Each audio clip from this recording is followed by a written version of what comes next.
रश्मि सीता बाजार में अपना आलू का ठेला लगाती थी, जिससे उसकी अच्छी खासी बिक्री होती थी। एक रोज जब वो लोगों को आलू टिक्की बर्गर बनाकर बेच रही थी, तभी एक औरत उसके ठेले पर आई और रश्मि को आलू टिक्की बर्गर बेचता देख हैरान रह गई। रश्मि, तुम वो भी आलू टिक्की बर्गर के ठेले पर?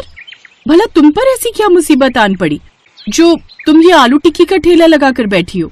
क्या बताऊं बहन, जब दौलत शोहरत थी तो मैं लोगों का मजाक उड़ाती थी।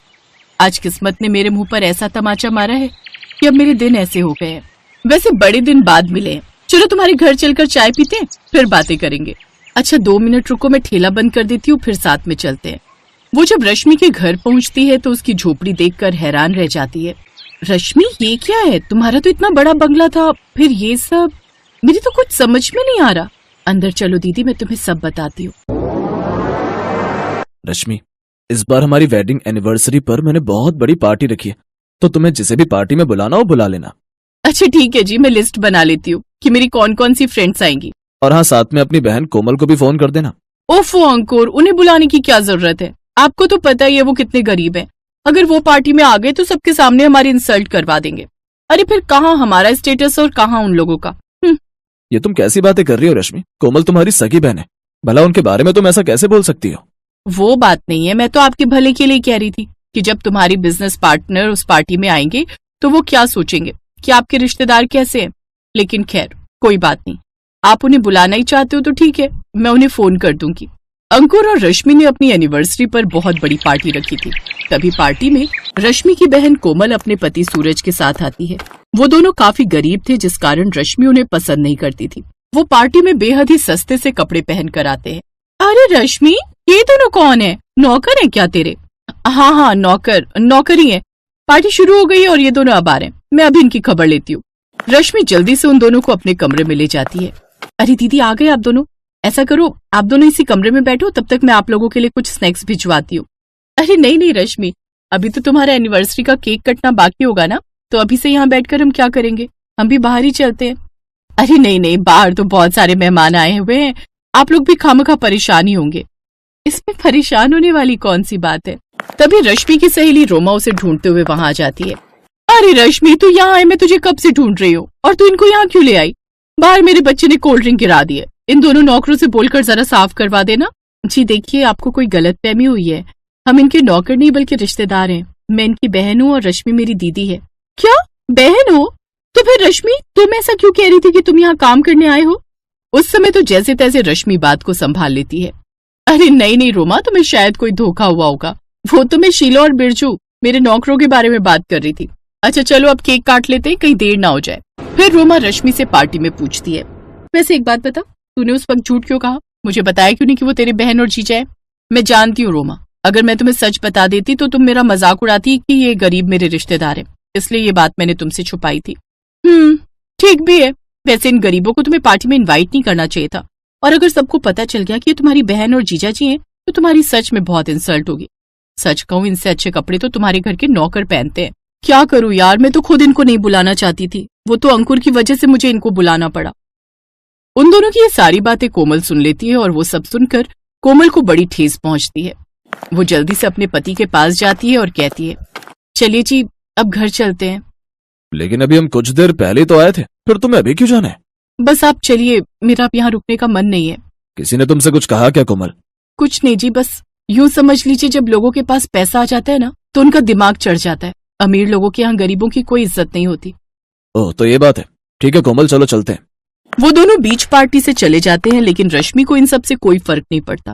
वो तो बस अपनी अमीर सहेलियों के साथ पार्टी एंजॉय करती है। ऐसे कुछ दिन बीतते हैं। अब धीरे धीरे अंकुर को बिजनेस में घाटा होने लगता है।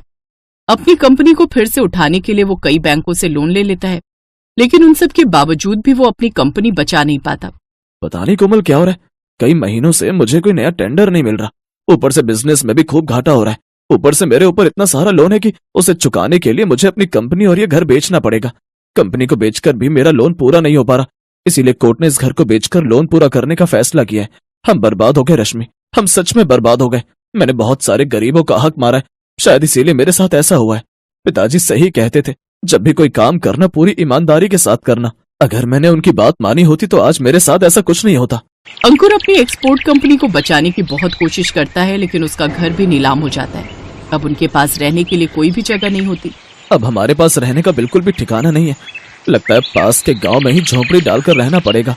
हमारे बुरे वक्त में आपके सभी रिश्तेदारों और मेरी सभी सहेलियों ने भी मुंह मोड़ लिया। आज पता लग रहा है, इंसान जितना अमीर होता है वो दिल से उतना ही गरीब होता है। मैंने अपनी बहन की गरीबी का बहुत मजाक उड़ाया था, शायद इसीलिए आज हमें ये दिन देखने पड़ रहे हैं। अब वो लोग गांव में एक झोपड़ी डालकर रहने लगते हैं। राजेश उसी गांव में दिहाड़ी मजदूरी करके अपना घर चलाता है, लेकिन कुछ समय बाद उसकी तबीयत खराब होने लगती है, जिससे वो अब घर में ही रहने लगता है। थोड़ी बहुत जो बचत थी उससे उसकी दवाइयां आ गई। आप आराम करिए जी, मैं लाला से कुछ राशन उधार लेकर आती हूँ। लेकिन उसके पास तो पहले से इतना उधार चल रहा है, फिर और उधार देगा क्या वो? पता नहीं, लेकिन एक बार कोशिश तो कर ही सकती हूँ। रश्मि लाला की दुकान पर जाती है, जहाँ लाला उससे कहता है, देखो तुम्हें कुछ भी चाहिए तो पैसे लेकर आओ, मेरे पास तुम जैसे लोगों के लिए उधार में देने के लिए कुछ नहीं है। चलो अब निकलो यहाँ से। वो लाला उसे दुत्कारते हुए वहां से भगा देता है, जिससे रश्मि को बहुत बुरा लगता है। अब समझ आ रहा है बिना पैसे के इंसान की कोई इज्जत नहीं है। अब मुझे कुछ भी करके पैसे कमाने होंगे, नहीं तो ऐसे तो गुजारा करना मुश्किल हो जाएगा। लेकिन मैं काम शुरू भी करूँ तो क्या करूँ? इसी दुविधा में वो घर की ओर आ रही थी, तभी उसकी नजर एक गोलगप्पे वाले के ठेले पर जाती है। ठेला? हाँ, मुझे तो बहुत अच्छी आलू टिक्की बर्गर बनानी आती है। अंकुर को भी मेरे हाथ की आलू टिक्की बर्गर बहुत पसंद थी। हाँ, मैं यही काम करूंगी। अब रश्मि अपना सोने का मंगलसूत्र और अंगूठी बेचकर जरूरत का सामान लाती है और साथ ही आलू टिक्की बर्गर बनाकर बेचने लगती है। उसके हाथ की आलू टिक्की बर्गर सबको पसंद आती है, जिससे उसका घर खर्च अच्छे से चलने लगता है। धीरे धीरे अंकुर भी ठीक हो जाता है और अब वो भी रश्मि के साथ ठेले पर काम करने लगता है। इसी तरह वो हर दिन ठेले पर बर्गर बनाकर बेचते। उस रोज कोमल उसके ठेले पर आई, फिर उसके साथ उसके घर। अपनी बहन की आपबीती सुनकर कोमल को बड़ा दुख हुआ। तुम चिंता मत करो, मैंने और सूरज जी ने मिलकर कुछ पैसे जमा किए थे, जिससे हमने शहर में एक दुकान खोली थी। ऊपर वाले की दया से हमारा काम काफी अच्छा चल पड़ा है और हमने खुद की फैक्ट्री भी खोल ली है। अब आप और जीजा जी हमारे साथ शहर ही चलिए और वहीं हमारे साथ रहिए और काम कीजिए। अब रश्मि को अपने किए पर बहुत शर्मिंदगी थी। अब वो रश्मि के साथ उसी के घर में खुशी खुशी रहने लगी।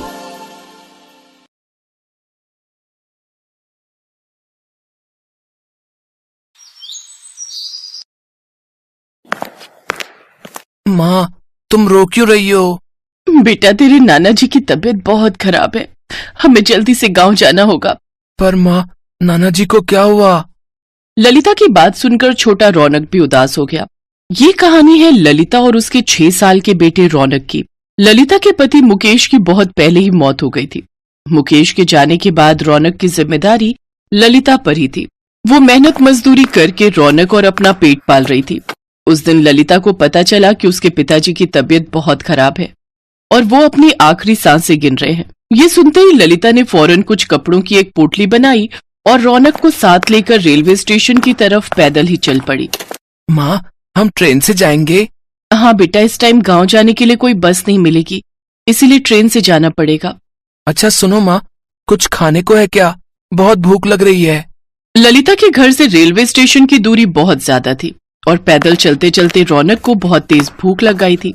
ललिता ने अपनी पोटली खोली तो उसमें 2 सूखी रोटी रखी थी और साथ में एक प्याज था।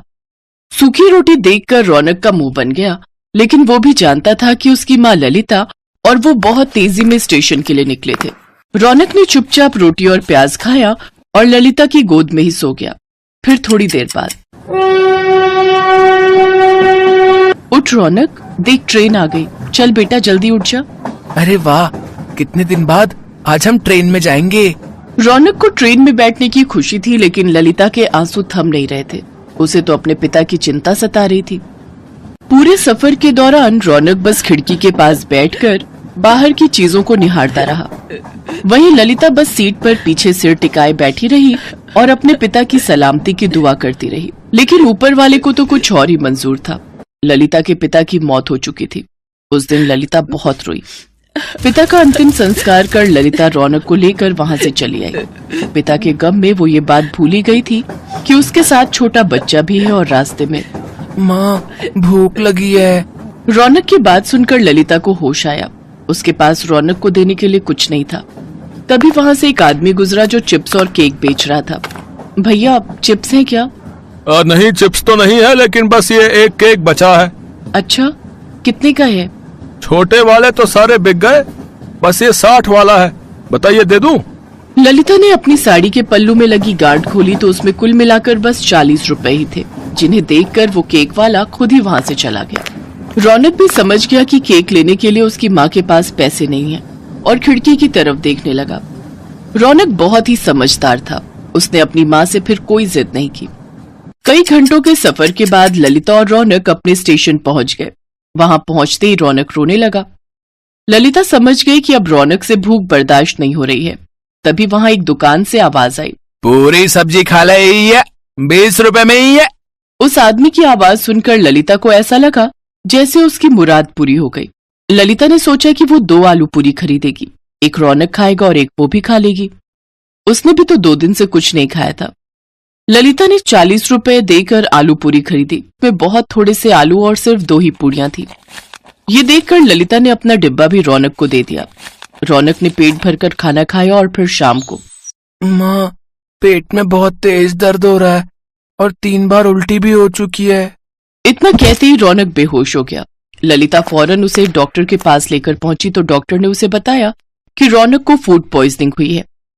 ललिता को समझते देर नहीं लगी कि ये सब उस आलू पूड़ी की वजह से हुआ है जो उसने रेलवे स्टेशन से खरीदकर रौनक को खिलाई थी। फिर पूरे 1 हफ्ते बाद जब रौनक की तबीयत में कुछ सुधार हुआ तो उसने अपनी माँ से कहा, माँ, वो आलू पूरी बहुत ही गंदी थी, मैं उसी से बीमार हुआ हूँ।